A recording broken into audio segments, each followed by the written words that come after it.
What's up, everybody? So in today's video, we're going to take a look at the 2019 Chevrolet Camaro SS. Huge thank you to Randy Marion Chevrolet. They're providing this car for today's video. I'll have the link to their website down in the description below. Definitely check them out. They have a huge selection of all the new 2019 cars. And then if you watched in my previous video, I did a 1SS with the 1LE package and the manual transmission. This one, totally different car, 2SS, automatic transmission. So there's definitely going to be a lot of differences with this car. And then real quick, as we finish up the year, we have new Bros for Speed merchandise available. We have GTR, R8, 370Z, and Toyota Tacoma designs. Check out the link to that down in the description below. And I'll also put a coupon code for free shipping, so definitely check that out for the remainder of this year. So anyways, let's check out the new Camaro. And the model that we're looking at today is a 2SS finished off in Riverside Blue Metallic and has an MSRP of $47,900.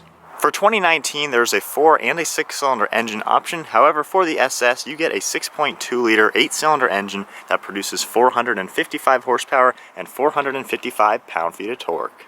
The power is of course sent to the rear wheels through a 10-speed automatic transmission, also features a limited slip differential, and with a curb weight around 3,700 pounds, you can expect to see 0 to 60 come in at 4 seconds flat. And running off a 19-gallon fuel tank, you can expect to see 16 miles per gallon in the city and 27 on the highway. The overall wheelbase is 110.7 inches with an overall length of 188.3 inches. The width is 74.7 inches and then the height is 53.1 inches. This features ventilated disc brakes in all 4 corners, with Brembo brake calipers in all 4 corners as well. We get 20-inch bright silver painted aluminum wheels, and Goodyear Eagle F1 tires wrapping them that measure 245 wide up front and 275 in the rear. The 2019 refresh gives it a very aggressive look with the blacked out center portion of the front bumper. We get a hollowed out Chevrolet logo in the center as well. Large mesh in the upper and lower portion of the grille, giving it a super bold appearance. We get LED daytime running lights around the LED headlights, more LED lights in the center, and then a very unique feature is the blue coloring that pokes out into the center of the grille, just giving it a really aggressive appearance. They cut in like fangs and just give it a nice look. And then making our way to the sides of the bumpers, we get functional cutouts to allow air to go into the bumper and around the front wheels. And then making our way up to the hood, it has a very aggressive appearance with a pronounced center portion. You can see how the center is raised up and then it dips down low for each side of the hood. And then this also features a functional heat extraction vent up top. And as we come to the front fenders of the car, the silver wheels definitely give it a nice contrast for the blue paintwork. We get the red, white, and blue Camaro badge, a black pinstripe along the whole side. And then it all flows nicely into the body lines for the lower portion of the door. We get body colored side mirrors, body colored door handles, and then that all leads up to the rear fenders. The rear quarters have a wide bulge to them, giving the rear end a nice wide appearance. Flows very nicely with the overall shape of the car, and looking at the overall side profile, it's identical to the previous years, which is all part of the 2015 and up Camaro, but overall side profile very proportional, very muscular, and definitely stands out as a Camaro. And then finishing up with the rear end, we have a pedestal spoiler, the blacked out Chevrolet logo. The new taillights have a really cool looking 3-dimensional design to them. I love how with the new design you can actually grab your hand into them. There's a lot of depth and 3-dimensional look to them. We have rear parking sensors, dual mode active exhaust system, blacked out rear diffuser, and then your standard backup camera. And then overall rear end of the updated Camaro has a really nice look.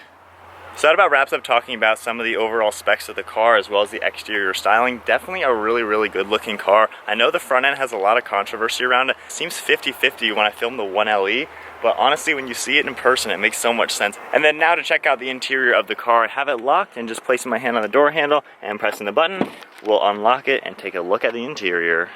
Looking at the door panel, we have leather and gray stitching along the upper portion, more black leather and the same stitching for your armrest, as well as a little bit by your grab handle. You have your automatic windows, all your mirror controls, memory seating, lock and unlock, and then your aluminum grab handle. We have a Camaro badge on the side sill, which is illuminated as well. And then to take a look at the leather bucket seating, all black leather with some silver trim. We have the same grayish silver color contrast stitching, really cool design with the perforated leather in the centers, nice bolsters for not being the Recaro setup. You have SS badge up top, clean looking headrest, and then we get perforated leather along the side of the steering wheel, flat bottom design with your SS logo, all of your cruise control settings, heated steering wheel, Bluetooth and audio controls as well. And then now inside the car, we can also see the steering wheel mounted paddle shifters. They have a nice design to them, very easy to hold, and they have a lot of grip to them. Really nice looking interior for the car. And with my foot on the brake, we can go ahead and start it up.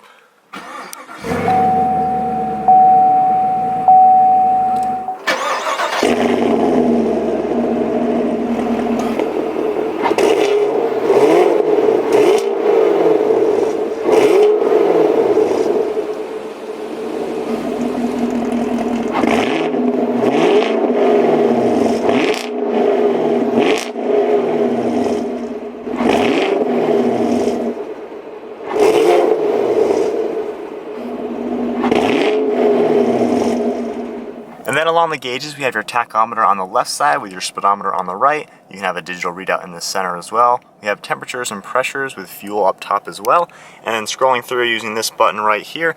So scrolling down now, see a bunch of different items. And then scrolling to the left, we have more things. You can see your info. We can look at performance data right here, oil temperature, oil pressure, and then going back, we can scroll to audio, your navigation, phone, and then other options as well.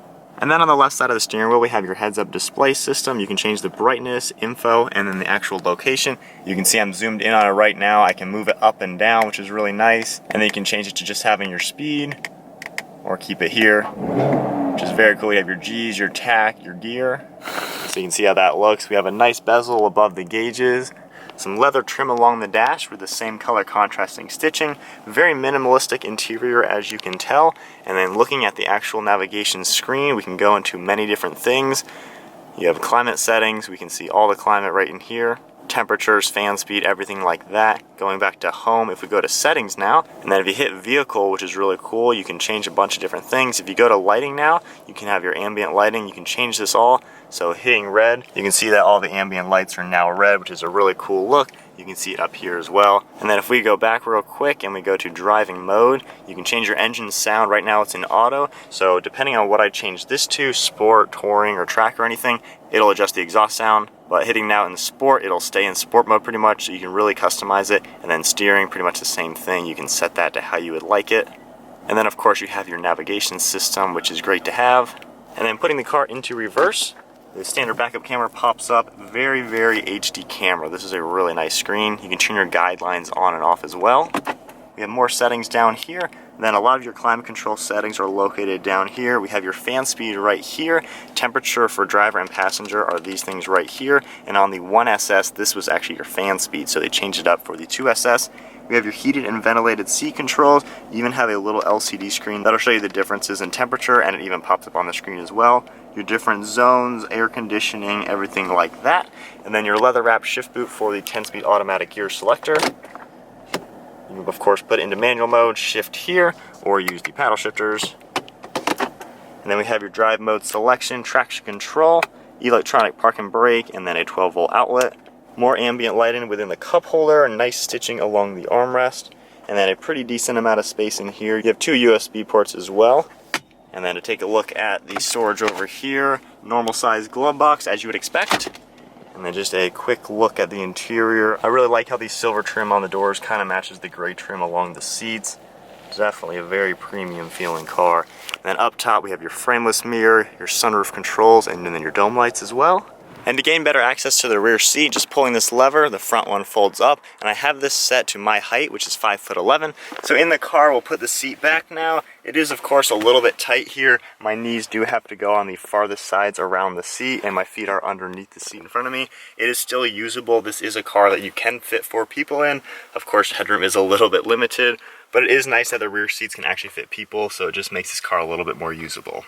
And then another thing to point out, if you pull the strap up here, these seats actually fold down, so you have a nice entryway to the trunk. And then to go ahead and open the trunk, you can either press the button on the door handle using the key fob, or press the button down below. So with this up, we have a decent amount of space in here. You can see it going all the way into the cabin. Definitely very usable for a 2-door car like this. So we're now setting off the 10-speed Camaro SS. If you guys remember in the previous video, I did the 1LE with the 6-speed manual transmission. That was definitely a sweet car. Check it out if you didn't already. So with this car, this is a 2SS to start. So we have blind spot monitoring, forward collision alert, heated and cooled seats. So this has a lot more technology and luxury features in it. Of course, we have the sunroof as well. So far I'm just in normal tour mode, driving it in automatic. The heads-up display is in a nice spot. I can just see that very nicely. The overall visibility in the Camaro I do like a lot. It's very hunkered down feeling compared to other cars. The windows are a little bit smaller, so it gives it a pretty aggressive appearance when you're looking out of the glass. I don't see any issues with it. I have really good visibility looking forward. The mirrors do a really good job. And then even looking over my left and right shoulders, it's pretty easy to see out of. So just driving the car now, I'm in automatic tour mode, everything just your normal, typical, comfortable setting. These seats are really comfortable to sit in. The 8-way power adjustments make it really easy to get comfortable. Steering wheel feels really nice. And everything is laid out in a really simple fashion. There's not really a million buttons going on. It's really, really easy to configure different radio settings, climate settings, and all those kind of things. So it's nice that they simplified the interior. And then for overall comfort, just cruising around town right now, this is just a nice, pleasant car to be in.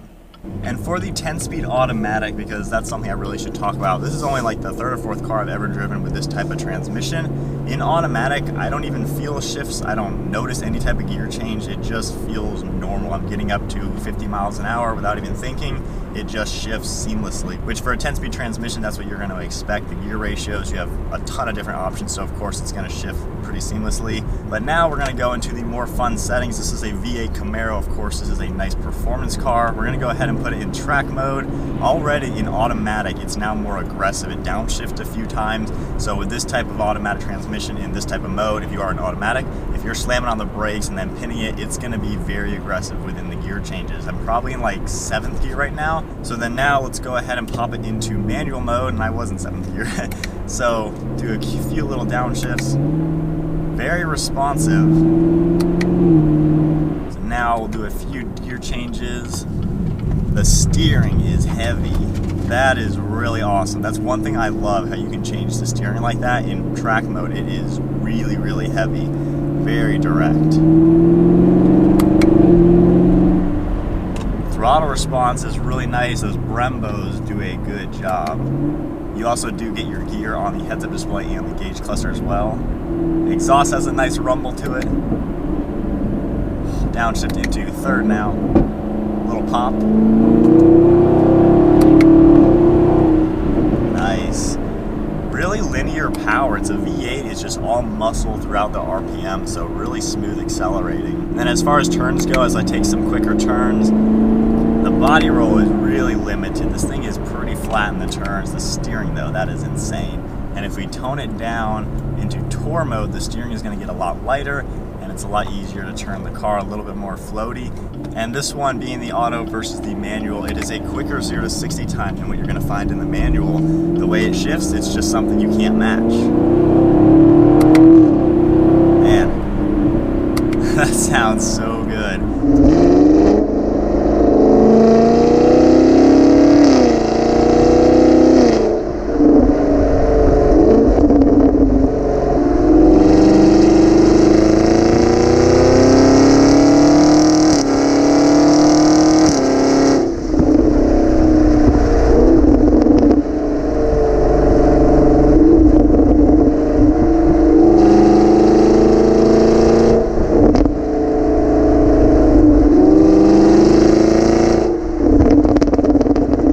Then to do a little bit more performance, we'll do a downshift and kind of see what it's like on some higher speed twisty turns.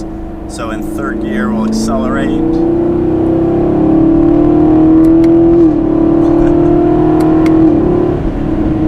Wow, the actual shift is so quick. You can definitely feel how it is just the blink of an eye. Downshifting equally as quick.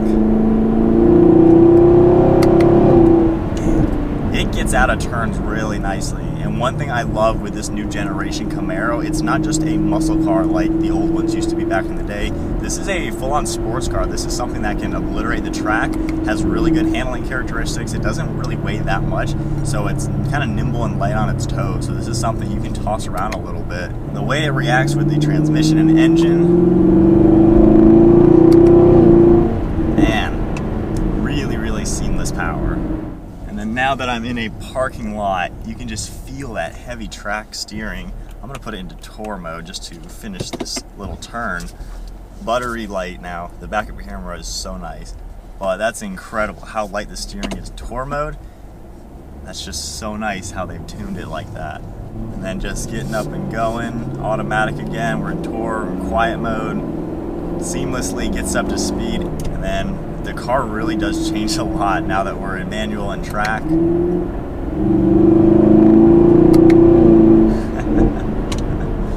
And that is probably one of the biggest things I like about the car, how it just really is many cars in one. It's a comfortable daily, and then it's a full-on, really fun to drive sports car. And then also talk about the interior again. The materials are really nice. All the leathers they use have a really cool design to that, really nice feel. It's nice and soft feeling. The leather just feels premium. It's not like that cheap vinyl or anything like that. The bucket seats feel really nice. The material, even the plastics that are used in the car, everything just feels like a premium car. This is about 50 grand, so of course you should be getting a car that has some nice materials in it. And in person especially, I do like the way it looks. I think it's laid out very nicely. Also nice, of course, with the 2SS, you get the sunroof, all the bells and whistles, the nice luxury options, so that is always fun to play with. But overall, the 2019 Camaro, this is a refreshed version of the current generation, which is the S550 platform. I think Chevy's doing a really good job. A lot of people still hate the front end of this, but once you see it in person, it makes a lot of sense. It just has a really unique look. Looks like nothing else. It does not look like its competitors, which is really good. I think Chevy is really making this thing stand out. But overall, driving in the car with the 10-speed auto, it's an easy transmission to use, easy to flick some downshifts. You get the awesome handling. Wow. That is a sharp turn taken pretty quickly, and that is just so planted. This thing is not your typical muscle car. But that about wraps up taking a look at the 2019 Camaro. Once again, massive thank you to Randy Marion Chevrolet. They're providing this car for today's video. Definitely check out their link to their website down in the description below. They have a huge selection of all the new 2019, so definitely check them out. Hope you guys enjoyed the video, taking a look at the 10-speed auto on the 2SS. Definitely a pretty sweet car. Give the video a huge thumbs up, smash the subscribe button. See you guys in the next video.